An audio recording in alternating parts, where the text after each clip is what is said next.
before Christmas, and all through the house not a creature was stirring, not even a mouse. Stockings were hung by the chimney with care, in hopes that St. Nicholas soon would be there. The children were nestled all snug in their beds, while visions of sugar plums danced in their heads. And Mom in her kerchief, and I in my cap, had just settled down for a long winter's nap. When out on the lawn there arose such a clatter, I sprang from my bed to see what was the matter. Away to the window I flew in a flash, tore open the shutters and threw up the sash.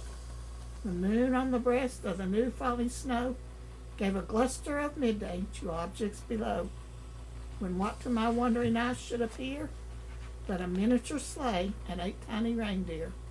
With the little old driver so lively and quick, I knew in a moment it must be St. Nick. More rapid than eagle his courses they came, as he whistled and shouted and called them by name. Now Dasher, now Dancer, and Prancer and Vixen, on Comet, on Cupid, on Donner, on Blitzen. To the top of the porch, to the top of the wall, now dash away, dash away, dash away all. As dry leaves before wild hurricanes fly, when they meet with an obstacle, mount to the sky. So up to the housetop his courses they flew, with the sleigh full of toys, and St. Nicholas too. And then in a twinkling I heard on the roof the prancing and pawing of each little hoof.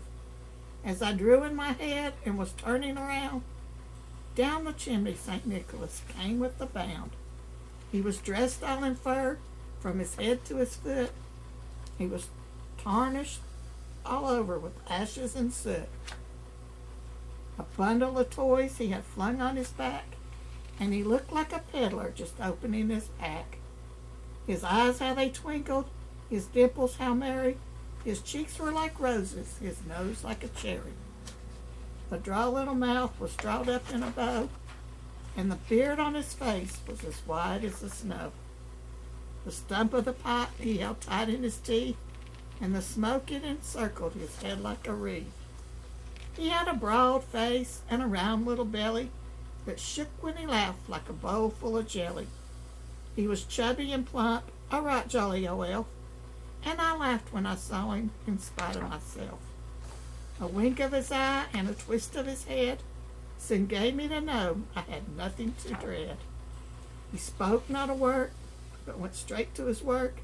He filled all the stockings, then turned with a jerk, and laying his finger alongside of his nose, giving a nod, up the chimney he rose.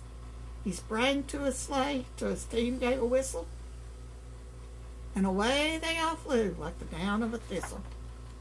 But I heard him exclaim, as he drove out of sight, Merry Christmas to all, and to all a good night. Merry Christmas, and may you have a blessed year. From the Granny Women of Appalachia.